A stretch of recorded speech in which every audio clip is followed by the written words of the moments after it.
إن الحمد لله نحمده ونستعينه ونستغفره ونعوذ بالله من شرور أنفسنا ومن سيئات أعمالنا من يهده الله فلا مضل له ومن يضلل فلا هادي له وأشهد أن لا إله إلا الله وحده لا شريك له وأشهد أن محمدًا عبده ورسوله أما بعد فإن خير الحديث كتاب الله وخير الهدي هدي محمد صلى الله عليه وآله وسلم وشر الأمور محدثاتها وكل محدثة بدعة وكل بدعة ضلالة وكل ضلالة في النار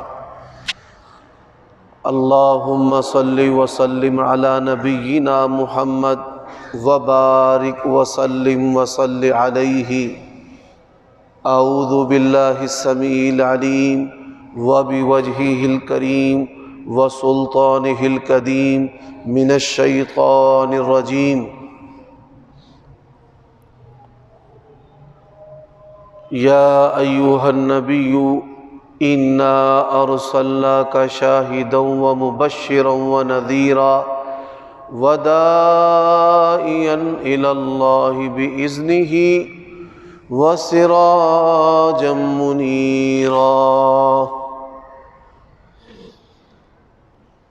عیوب اور نقائص سے پاکیزہ تمام قسم کی حمد و ثنا اللہ وحدہ لا شریک لہ کے لیے، اور درود و سلام شفیع للمذنبین خاتم النبیین رسول کریم رؤوف الرحیم صلی اللہ علیہ وآلہ وسلم کی ذات اقدس پر۔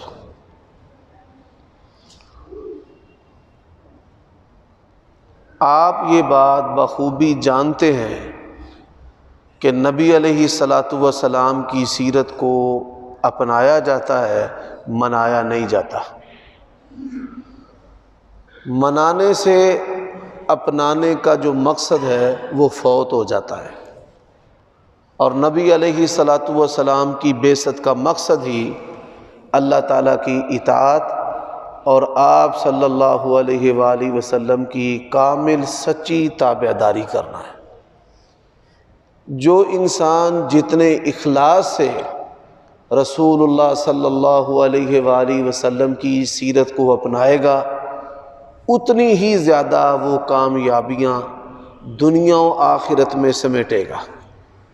اور نبی علیہ الصلاۃ والسلام کی سیرت اور سنت سے دور ہونے کے مفاسد دنیا میں بھی ہیں اور آخرت میں بھی ہیں۔ رسول اللہ صلی اللہ علیہ وآلہ وسلم کا فرمان ہے، کل امتی یدخلون الجنہ، میری ساری امت جو ہے وہ جنت میں جائے گی، الا من ابا، وہ شخص جنت میں نہیں جائے گا جس نے جنت جانے سے انکار کر دیا۔ صحابہ کرام رضوان اللہ علیہ مجمعین نے نبی علیہ السلام سے بڑے تعجب سے سوال کیا، قیل ومن ابا، یا رسول اللہ جنت جانے سے کون بندہ انکار کر سکتا ہے؟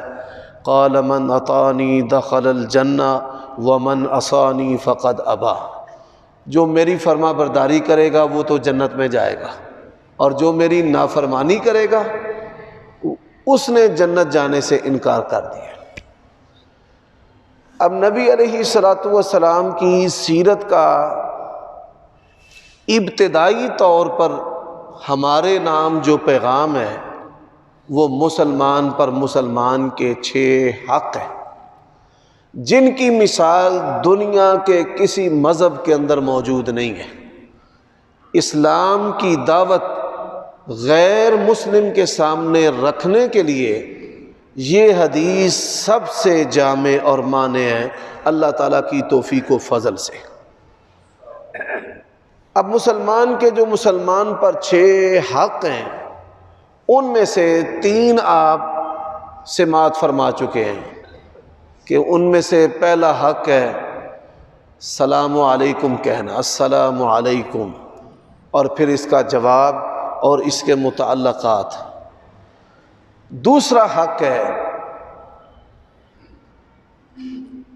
کہ اگر کوئی مسلمان آپ سے خیر خواہی طلب کرے تو اس کی خیر خواہی کرنا، اس کی رہنمائی کرنا، اس کو اچھا مشورہ دینا، اور بغیر مشورہ طلب کیے اگر اس کا کوئی نقصان مال و جان عزت کا ہونے والا آپ کے علم میں ہے تو اس کو فوراً بتا دینا۔ اسی طرح دعوت کو قبول کرنا، جس میں اسلام اور ایمان کی دعوت ہے، اچھائی کی دعوت ہے اور کھانے کی دعوت بھی ہے، اور اس کے متعلقہ جو چیزیں ہیں وہ آپ سماعت فرما چکے ہیں۔ اب مسلمان پر جو بنیادی 6 حق ہیں ان میں سے چوتھا حق کیا ہے؟ آپ ذرا غور کیجئے۔ دین اسلام وہ واحد اللہ تعالیٰ کا سچا اور سچا دین ہے جس نے ہمارے بدن کی جو پیدائشی اور فطرتی عادات ہیں اس پر بھی ہماری رہنمائی کی ہے۔ اللہ تعالیٰ نے انسان کو احسن تقویم فرمایا ہے، یہ اس کی کاریگری کا اتنا بہترین نمونہ ہے۔ پوری زمین اللہ تعالیٰ نے انسان کی خدمت کے لیے بنائی ہے۔ آپ غور کر لیجئے، زمین کے اندر جتنی بھی اشیاء ہیں بالواسطہ اور بلا واسطہ وہ انسان کی خدمت میں مصروف عمل ہے، اور تمام انسان ان میں سے جو بڑے پڑھے لکھے ہیں ان بڑے پڑھے لکھوں میں سے میڈیکل سائنسدان اور ڈاکٹر ہیں۔ جب سے دنیا کے اندر پہلا ڈاکٹر وجود میں آیا تب سے لے کر اب تک اپنے پورے وسائل لگا کر وہ انسان کے جسم کو سمجھ رہے ہیں۔ دیانتداری سے بتائیے، کیا دنیا کے یہ علماء، یہ دانشور، یہ سائنسدان، یہ ڈاکٹر، یہ میڈیکل کے ماہر انسان کے وجود کو سمجھ سکے ہیں؟ نہیں، یہ اس کے وجود کو سمجھ ہی نہیں سکے۔ یہی وہ چیز ہے، ربنا ما خلقت ھذا باطلا۔ اب آئیے وہ طبی اور پیدائشی جو عادات ہیں، ان عادات پر اسلام نے ہماری کیا رہنمائی فرمائی ہے؟ جمائی لینا، جس کو ہم اپنی زبان میں باسی کہتے ہیں، رسول اللہ صلی اللہ علیہ وآلہ وسلم نے فرمایا التصاؤب من الشیطان، یہ جو جمائی ہوتی ہے یہ شیطان کی طرف سے آتی ہے، اور جب تم میں سے کسی کو جمائی آئے فَلْيَكْظِمْ مَا اسْتَطَاعَ، اس کے اندر جتنی قوت ہے وہ اپنی جمائی کو قوت لگا کر روکے، اپنے جبڑے کو دبائے۔ اس کی سینکڑوں نہیں ہزاروں مثالیں ہیں کہ جو لوگ جمائی لیتے وقت اپنے جبڑے کو دباتے نہیں ہیں، جبڑا جو ہے وہ اتر جاتا ہے اور پھر چیختے اور چلاتے ہیں۔ یہ سنت کی مخالفت کا نتیجہ ہے۔ آپ صلی اللہ علیہ وآلہ وسلم نے فرمایا کہ اگر وہ روک نہیں سکتا، بڑی شدت کی ہے، روک نہیں سکتا، آپ صلی اللہ علیہ وسلم کا فرمان ہے کہ منہ پر ہاتھ رکھے۔ ذرا غور کیجئے، جو منہ کی ہواڑ ہے، انسان جب جمائی لیتا ہے، ڈکار مارتا ہے، تو جو منہ کی ہواڑ ہے اس سے دوسرے مسلمان کو تکلیف ہوتی ہے۔ اب منہ کی ہواڑ، اس کو پکیزہ رکھنے کی شریعت نے کتنی ترغیب دی ہے۔ رسول اللہ صلی اللہ علیہ وآلہ وسلم نے فرمایا اگر میں اپنی امت کے لیے مشقت نہ سمجھتا تو میں اپنی امت کو مسواک کرنے کا حکم دیتا کہ ہر نماز کے ساتھ وہ مسواک کرے۔ السواک مطہرۃ للفم ومرضاۃ للرب، منہ کی صفائی رب کی رضا ہے۔ سامعین محترم، ایسی اشیاء جن کے کھانے سے منہ کے اندر ہواڑ پیدا ہوتی ہے، ڈکار لینے سے بدبو آتی ہے، رسول اللہ صلی اللہ علیہ وسلم نے وہ چیزیں کھا کر جن میں لہسن ہے، مولی ہے، پیاز ہے، یہ کھا کر آپ صلی اللہ علیہ وآلہ وسلم نے مسجد میں آنے سے منع کیا ہے۔ ذرا غور کیجئے، اسلام وہ دین ہے جو ایک انسان کے منہ کی بو دوسرے بندے کے لیے پسند نہیں کرتا۔ اللہ تبارک و تعالیٰ اور اس کا رسول یہ چاہتے ہی نہیں ہے کہ ایک بدن کی ہواڑ اور بو جو ہے وہ دوسرے مسلمان کو تکلیف دے۔ حضرات، اسی کے ساتھ صحابہ کرام رضوان اللہ علیہم اجمعین اون کا لباس استعمال کرتے تھے۔ یہ اون، وول، جس کے ہم جرسیاں پہنتے ہیں، وہ اس کا لباس، قمیض اور تہمد استعمال کرتے تھے۔ گرمی کا موسم، اور آپ لوگ یہ بات بخوبی جانتے ہیں کہ مدینہ منورہ کی جو گرمی اور سردی ہے وہ ہمارے گجرانوالہ شہر کی طرح ہے۔ گرمی بھی بڑی شدید پڑتی ہے اور سردی بھی بڑی شدید پڑتی ہے۔ گرمی کا موسم تھا تو خطبہ کے لیے صحابہ کرام مسجد کے اندر جمع ہوئے۔ اون کے اس لباس کی وجہ سے اور گھٹن کی وجہ سے پسینہ جو ہے وہ نکلنا شروع ہو گیا، مسجد کے اندر ہواڑ پیدا ہو گئی۔ آپ صلی اللہ علیہ وآلہ وسلم نے حکم دیا کہ جمعہ کے دن آنا ہے، غسل کر کے آنا ہے، اور اپنے کپڑوں میں سے جو بہترین لباس ہے وہ بہترین لباس پہن کر خطبہ جمعہ کے لیے آنا ہے۔ آپ اندازہ کیجئے شریعت کی لطافت اور باریکیوں اور نزاکت پر، اور کسی بادشاہ کی نزاکت بھی اس طرح کی نہیں ہے جیسی طہارت اور جیسی پاکیزگی اللہ تعالیٰ اور اس کے رسول نے ہمیں عطا کی ہے۔ ایک بندہ لہسن پیاز کھا کر مسجد کے اندر آ گیا۔ نبی علیہ الصلوۃ والسلام نے فرمایا کیا تجھے پتا نہیں تھا کہ یہ چیزیں کھا کر مسجد میں نہیں آنا؟ اس نے کہا مجھے پتا تھا۔ تو فرمایا کیوں آیا؟ وہ چپ۔ فرمایا اسے اٹھاؤ اور قبرستان کے اندر چھوڑ آؤ کہ اس کو پتہ چلے کہ بدبودار بندے کی جگہ مسجد کے اندر نہیں ہے، قبرستان میں ہے۔ میرے بھائیوں، دوستو، اسی طرح آپ صلی اللہ علیہ وآلہ وسلم نے فرمایا ہے کہ 5 چیزیں فطرت ہیں اور 5 کی 5 جو ہیں وہ سر میں ہیں۔ پہلی جو چیز ہے فرمایا وہ بالوں کا مانگ ہے، کہ انسان اپنے بالوں کے اندر مانگ بنائے، چیر بنائے۔ دائیں طرف سے بھی بنا سکتا ہے اور درمیان سے بھی بنا سکتا ہے۔ الفرق کا معنی جو ہے وہ مطلقاً چیر ہے۔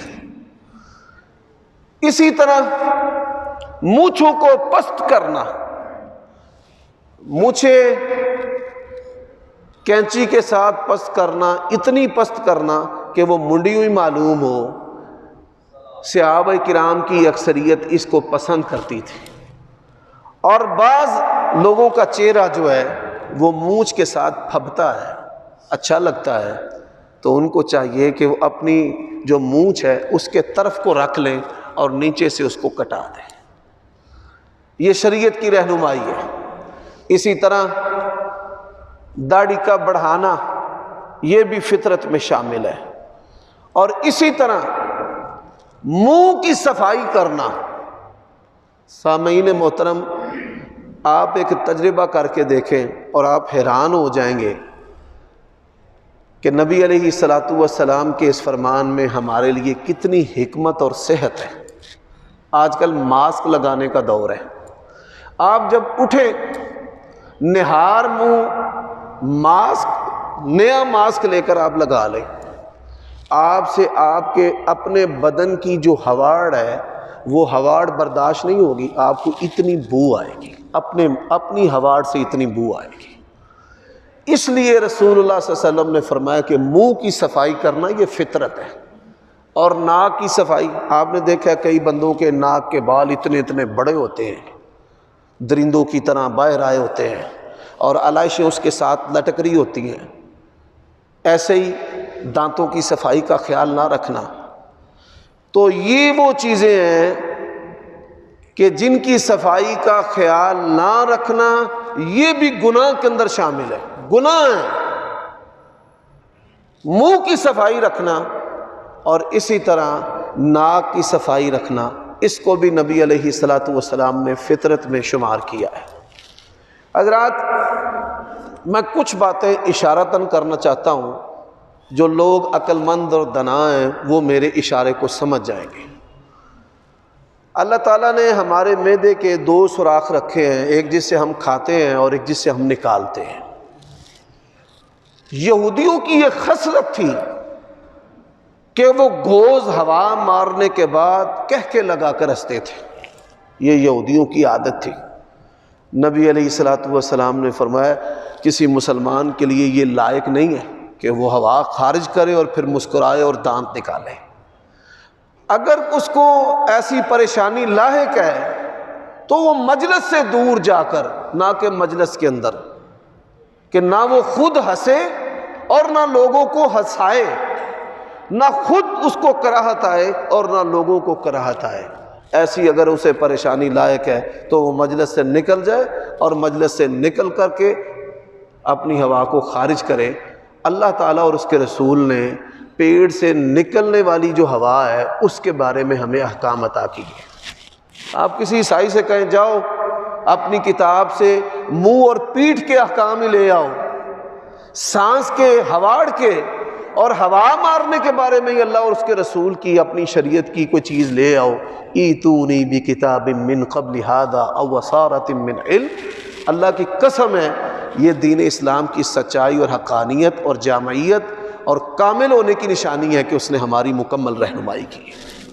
ایسے ہی ہمیں چھینک آتی ہے، یہ چھینکنا جب کوئی بچہ پیدا ہوتا ہے، نو مولود بچے کی جو فٹنس ہے وہ کیسے جانچی جاتی ہے؟ موجودہ دور کی مشینیں نو مولود بچے کی فٹنس کو معلوم کرنے سے قاصر ہیں۔ بچے کی جو فٹنس ہے، دنا مدبرہ جو عورتیں اور بزرگ ہیں وہ کیسے جانچتے ہیں؟ وہ 8-10 چیزیں ہوتی ہیں کہ بچہ جو ہے وہ انگڑائی لیتا ہے تو وہ صحت مند ہے، وہ جمائی لیتا ہے صحت مند ہے، وہ چھینک لیتا ہے صحت مند ہے، پیشاب و پخانہ کرتا ہے صحت مند ہے، ہوا کو خارج کرتا ہے صحت مند ہے، آنکھوں کو جھپکتا ہے صحت مند ہے، دماغ اس کا ٹھیک چل رہا ہے، آنکھوں کو جھپکتا ہے، ہاتھ پاؤں ہلاتا ہے تو وہ صحت مند ہے۔ یقین جانیے اللہ تعالیٰ نے اسی کی منظر کشی قرآن مجید میں کی ہے۔ الم نجعل له عینین ولسانا وشفتین وہدیناہ النجدین۔ ایک سوال ہے، جو لوگ دین اور مذہب کو اور اللہ تبارک و تعالیٰ اور اس کی قدرت کو اور فطرت کو اور اللہ کے رنگ کو نہیں مانتے، یہ بتائیے جب بچہ اور بچی دنیا میں آتا ہے تو دنیا کی کون سی ایسی چیز ہے جو اسے ماں کا دودھ پینا سکھاتی ہے؟ اللہ نے قرآن مجید میں کہا ہے وَہَدَيْنَاهُ النَّجْدَيْنِ، بچے اور بچی کو جو ماں کا دودھ پلانے کا عمل سکھایا ہے تو میں پروردگار نے سکھایا ہے۔ وَهَدَيْنَاهُ النَّجْدَيْنِ۔ اب یہ جو چھینک ہے نہ آئے، حضرات آپ یہ سن کر حیران ہوں گے، ہماری جان کو، جگر کو جو بنیادی اعضاء ہیں، دماغ، دل، یہاں دل کی نالیوں میں کلوٹ آتا ہے، دل کی نالیوں میں جو وال ہیں وہاں پہ کلوٹ آتا ہے۔ اب وہ کیسے نکلتا ہے؟ بدن کی جو قوت مدافعت ہے وہ انسان کو چھینک لاتی ہے اللہ کے فضل سے۔ کس کے فضل سے؟ اللہ کے فضل سے۔ اور وہ چھینکتا ہے، ڈاکٹر صاحب تشریف فرمائیں، ان سے پوچھ لیں، چھینکنے سے وہ مرض دور ہو جاتا ہے۔ جراثیم اس پر حملہ آور ہوتے ہیں، وہ چھینکتا ہے تو وہ جو جراثیم ہے اللہ تبارک و تعالیٰ بدن سے باہر نکال دیتا ہے۔ ایسے ہی جگر پر حملہ آور ہونے والی، دماغ پہ حملہ آور ہونے والی جو چیزیں ہیں، انسان کے وجود کو بیدار رکھنے کے لیے اللہ تبارک و تعالیٰ کی یہ بہت بڑی نعمت ہے چھینک۔ اچھا اگر زیادہ آئیں سنیے، کم آئے تو پھر کیا ہے اور زیادہ آئے تو پھر کیا ہے، شریعت نے دونوں صورتوں میں ہماری رہنمائی کی ہے۔ اگر کسی کو چھینک آئے، اللہ تبارک و تعالی اگر چھینک بند کر دے، انسان تباہ و برباد ہو جائے، مر جائے۔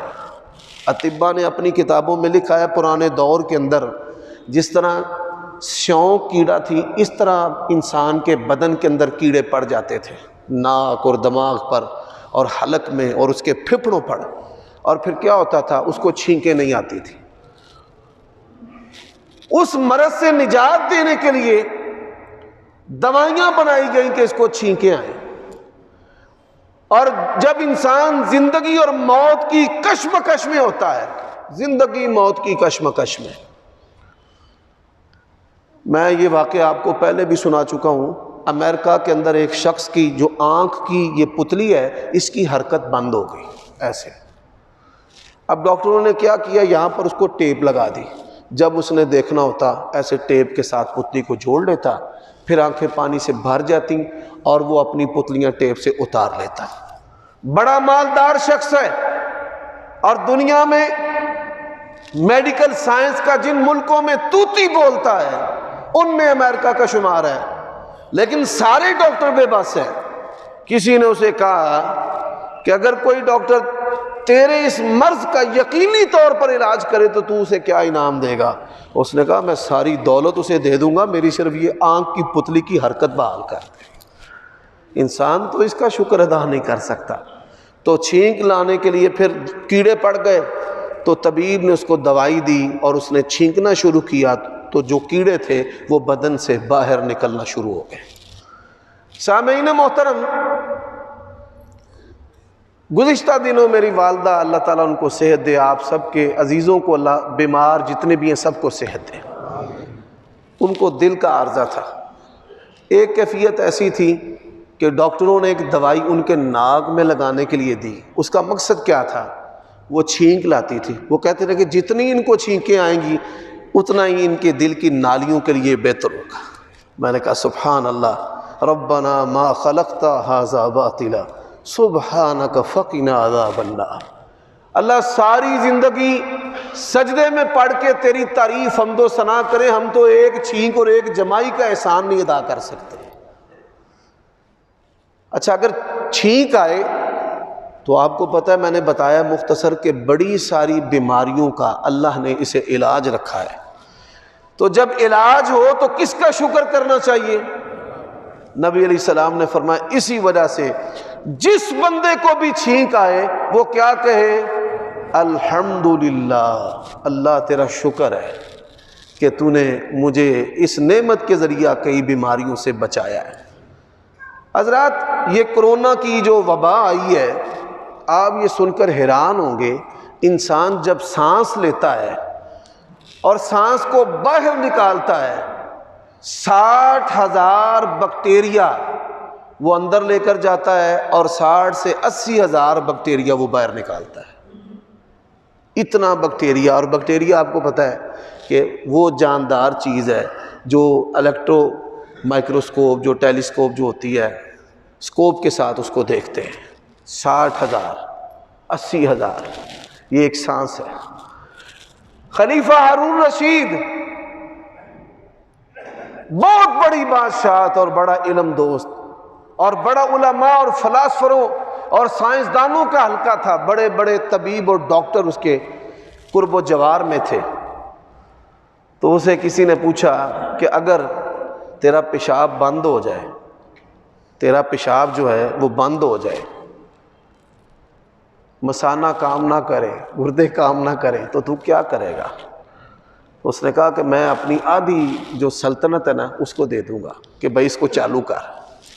اب چالو ہو گیا، بن گیا، مثانہ پیشاب سے بھرا ہوا ہے، باہر نہیں نکل رہا، پھر کیا کرے گا؟ اس نے کہا باقی آدھی بھی دے دوں گا۔ اس نے کہا ایک پیشاب میں تیری ساری سلطنت گئی ہے۔ اللہ تبارک و تعالی ایسا شاہ ہے جس کی شاہی پر کوئی زوال نہیں ہے۔ تبارک الذی بیدہ الملک وہو علی کل شیء قدیر۔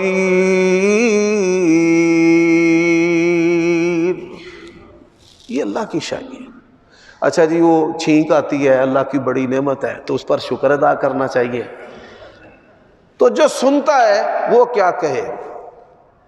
تشمیت العاطس، ایک بندے کو چھینک آئی ہے، اس نے کہا الحمدللہ۔ نبی علیہ السلام کے پاس دو بندے بیٹھے، ایک کو چھینک آئی، اس نے کہا الحمدللہ، فرمایا یرحمک اللہ، اللہ تجھ پر رحمت کرے، وَيُصْلِحْ بَالَكُمْ، تیری صحت کو فٹ رکھے، تجھے تندرست رکھے۔ یہ جواب ہے، اس کو تشمیت العاطس کہتے ہیں۔ نبی علیہ السلام نے فرمایا کہ جب کوئی مسلمان دوسرے مسلمان کے لیے دعا کرتا ہے تو اللہ تعالیٰ فرشتے مقرر کر دیتا ہے، وہ فرشتے اس بندے کے لیے دعا کرتے ہیں۔ اور سب سے بہترین دعا کون سی ہے؟ آپ اپنے ایسے دوست اور بھائی اور مسلمان کے لیے دعا کریں کہ اس کو پتہ ہی نہیں ہے کہ آپ اس کے لیے دعا کر رہے ہیں، اور پھر دعا کر کے بتانا نہیں ہے یا ایھا الذین آمنوا لا تبطلوا صدقاتکم بالمن والاذی، اے ایمان والو اپنی نیکیاں جتا جتا کر ضائع نہیں کرنی۔ ہاں آپ کہیں بھائی ہمارے لیے آپ دعا کریں، حافظ صاحب، قاری صاحب، نمازی صاحب، مؤذن صاحب، بزرگ والد صاحب دعا کریں،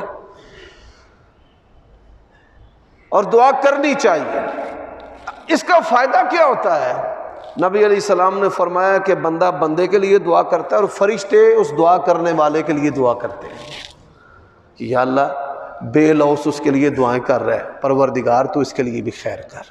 میرے بھائیو دوستو، ایک صحابی نے کہا الحمدللہ، نبی علیہ السلام نے فرمایا یرحمک اللہ، کیا کہا؟ یرحمک اللہ۔ اس کو یاد کر لیں، جب بھی کوئی بندہ چھینک مارے کہے یرحمک اللہ ویصلح بالکم، یا کم از کم یرحمک اللہ، کہ اللہ بھائی تجھ پر رحمت کرے۔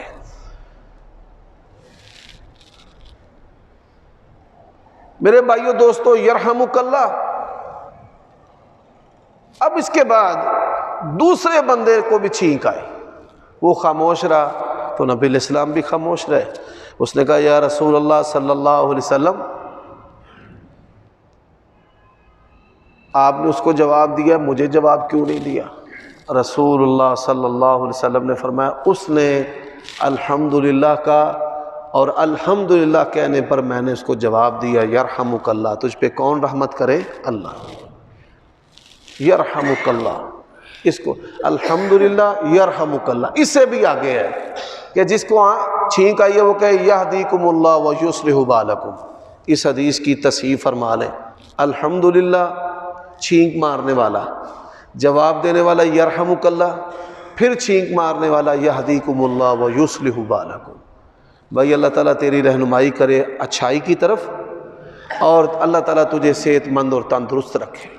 میرے بھائیو دوستو، ایک اور واقعہ ہے، ایک بندے کو چھینک آئی، الحمدللہ، نبی علیہ السلام نے فرمایا یرحمک اللہ، پھر چھینک آئی، پھر چھینک آئی، وہ کہے جائے الحمدللہ، اللہ کے نبی نے فرمایا تو راہ لے، تجھے زکام ہے، اپنا علاج کروا جا کر، چھینکیں ماری جا رہے ہیں۔ وہ تو بیچارہ چھینکیں مارے کہ نبی پاک سے میں دعائیں لیتا جاؤں، آپ نے مجھے دعا دی ہے کہ اللہ تعالیٰ تجھ پر رحمت کرے۔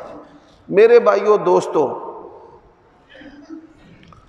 اب آگے چلیے، رسول اللہ صلی اللہ علیہ وسلم نے فرمایا ہے کہ مسلمان پر مسلمان کا جو 5واں حق ہے کہ جب وہ بیمار ہو جائے تو اس کی تیمارداری کرے۔ بیمار ہو جائے تو کیا کرے؟ بولیے بھائی، تیمارداری۔ اب تیمارداری یہ نہیں کہ پورا اجڑ تے ٹبر ہی لے کے اگے جا کے چنگی پا لو، چھونی پا لو، پکائی جاؤ تے کھوائی جاؤ، ایسے نہیں۔ مختصر افراد جائیں اور مختصر وقت کے لیے جائیں، حتیٰ کہ اگر دروازے پر کھڑے ہو کر بھی تیمارداری کرنی پڑے تو آپ تیمارداری کیسے کریں؟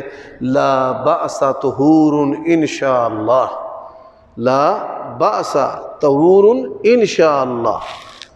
بھائی پریشان نہ ہونا، اللہ تعالیٰ تجھے اس بیماری سے بری کر دے گا، یہ تیرے گناہوں کے لیے پاکی ہے۔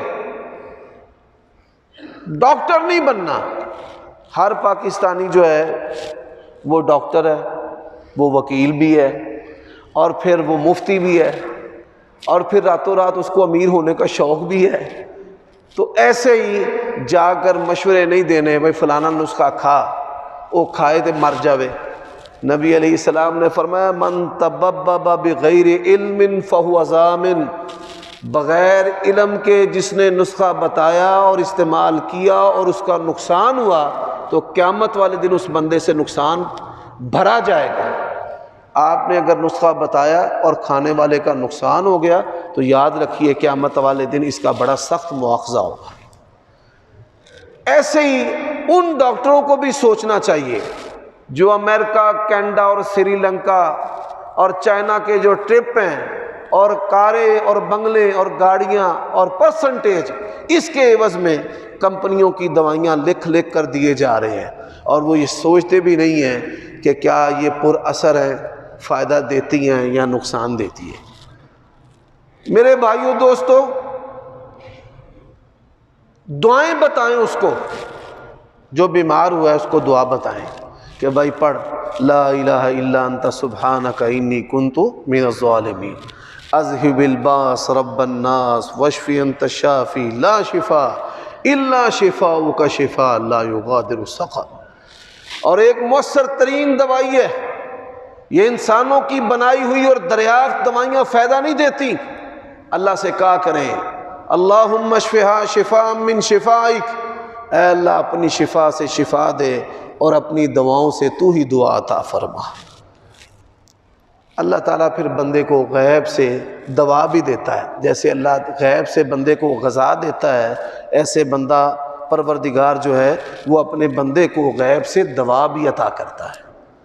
اردو میں بھی آپ کہہ سکتے ہیں کہ اللہ اپنی شفا سے اس بندے کو، میری ماں کو، میرے باپ کو، میرے بھائی کو، عزیز کو، دوست کو، بیٹے کو، بیٹی کو، پروردگار تو شفا دے اپنی شفا میں سے، اور پھر تو اپنی دواؤں میں سے۔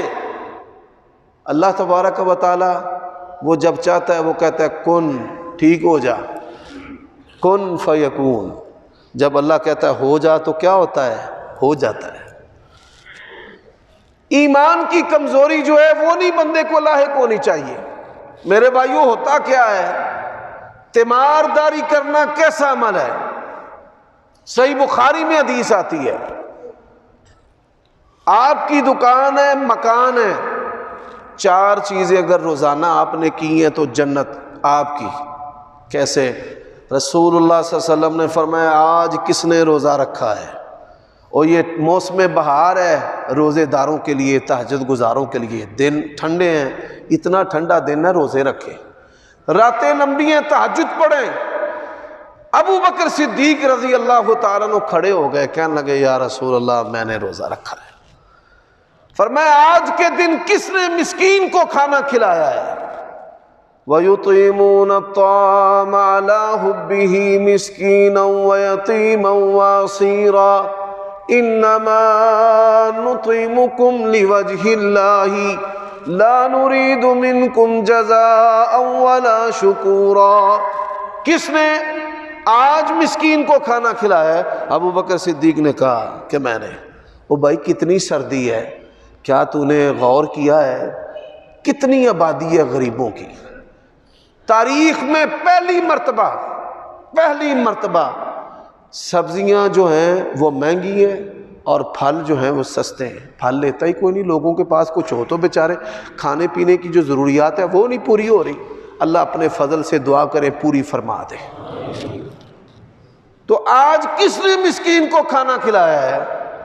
سردی ہو مسکین کو گرم بستر لے کر دے، جس وول کے کمبل میں سوتے ہیں نا اس طرح کا کمبل لے کر دے، جیکٹیں رکھ اپنی گاڑیاں میں، تو غریبوں کے محلے کی صرف ایک گلی صرف پوری کر دے کہ بچوں کو جیکٹیں دے۔ کتنی ٹھٹھرتی یہ سردی ہے۔ میرے بھائیوں دوستو، اس کی طرف سخت توجہ کی ضرورت ہے۔ فرمایا آج مسکین کو کس نے کھانا کھلایا ہے؟ بڑی معذرت کے ساتھ عالم بننا چاہیے، مذہب کا گھنٹہ گر نہیں بننا چاہیے کہ مولوی کی چاندے نے سارے صدقے ساڑھے تو ہی شروع ہوں تے ساڑھے تو ہی مک جان۔ یہ مولوی نہیں ہے، یہ مولوی کے روپ میں تاجر ہے۔ یہ اللہ کے بندوں کا حق ہے، یہ غریبوں کا حق ہے، یہ مسکینوں کا حق ہے۔ فرمایا آج کے دن کس نے مسکین کو کھانا کھلایا ہے؟ ابو بکر صدیق نے کہا یا رسول اللہ میں نے کھلایا۔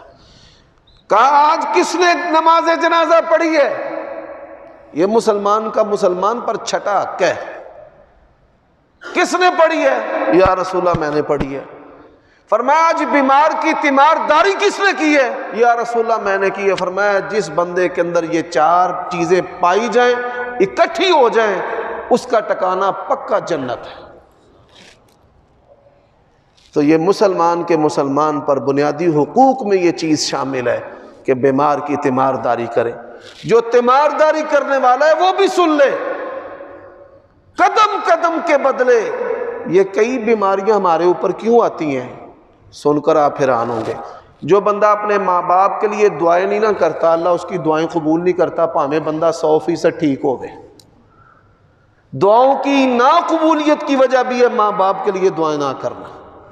ایسے ہی کئی بیماریوں میں انسان تب پکڑا جاتا ہے کہ وہ تیمارداری نہیں کرتا. خاندان میں فرعون بنا ہوا ہے، بندے خاندان میں بیمار ہوتے جا رہے ہیں، لوگ جو ہیں وہ جاتے ہی نہیں، پوچھتے نہیں چاچا بابا تیرا کیا حال ہے، فون پہ بھی بات نہیں کرتے، اس کو تسلی نہیں دیتے.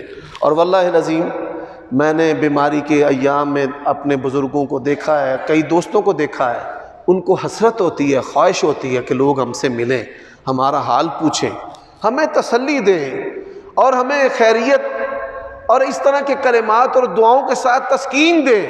مریض تو چاہتا ہے، تو پھر اللہ تعالیٰ پکڑ لیتا ہے، آجا بھائی تو آجا. پھر جب رب اس کو پکڑتا ہے اس کو احساس ہوتا ہے کہ یہ تیمارداری کرنا جو ہے یہ کتنا بڑا عمل ہے. حضرات تیمارداری کریں. ایسے ہی بڑے بڑے نامور بندے دنیا سے جاتے ہیں، جنازے کی 2 سطریں ہوتی ہیں. بڑا توتی بولتا تھا، لیکن اس کے اندر مصیبت کیا تھی، جب کوئی مرتا تھا تو یہ اس کے جنازے میں نہیں جاتا تھا، اس کے جنازے میں نہیں جاتا تھا. اور آج نتیجہ دیکھ لیں کہ اس کا جنازہ پڑھنے کے لیے کوئی نہیں آیا. تو میرے بھائیوں 70,000 فرشتے صبح سے لے کر شام تک تیمارداری کرنے والے کے لیے دعا کرتے رہتے ہیں. حدیث میں آتا ہے قیامت کے دن اللہ کہے گا میں بیمار ہوا تو نے میرا پتہ نہیں لیا. وہ کہے گا یا اللہ تو رب العالمین بیمار نہیں ہوتا. ہاں میں نہیں ہوتا، لیکن فلاں بندہ جو ہے وہ میرا بندہ تھا، تو نے اس کی تیمارداری کیوں نہیں کی. تو یہ بھائی مسلمان کے مسلمان پر بنیادی حق ہے. آج کئی لوگ ہم سے پوچھتے ہیں ہم عیسائیوں کے ساتھ کیسا سلوک کریں.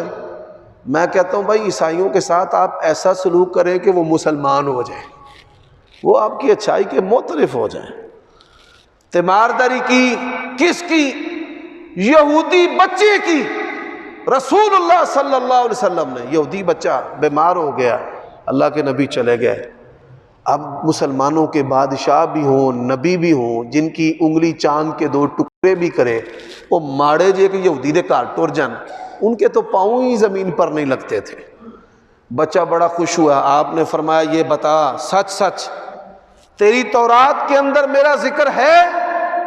اس نے کہا جی بالکل ہے. اتجدونی فی التورات؟ اس نے کہا جی ہاں ہے.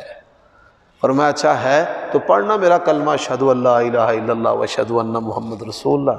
اس نے اپنے باپ کی طرف دیکھا کہ میرے ابے کی کیا خواہش ہے. اس کے والد نے سارے لایا، گھر چل کر آئے ہیں، گھر چل کر آئے ہیں. اور پتہ ہے پھر خاندانی لوگوں کی روایت ہے جو گھر چل کر آئے اس کو خالی موڑتے نہیں. اس نے ایسے سارے لایا. بچے نے ابھی کلمہ پڑھا ہی سبحان اللہ اس کی روح اس کے جسم سے پرواز کر گئی. اور تسی کافراں دے پتے لے کے انہوں نے مسلمان کرن والے ہو. اج تسی اپنے بھیناں بھائیاں سکیاں بھیناں بھائیاں نو بھول گئے ہو، ماں باپ نو بھول گئے ہو. اللہ کے لیے اس پہ غور کریں. اللہ تعالی ہمیں یہ حقوق ادا کرنے کی توفیق عطا فرمائے. اقول قولی ھذا واستغفر اللہ لی ولکم.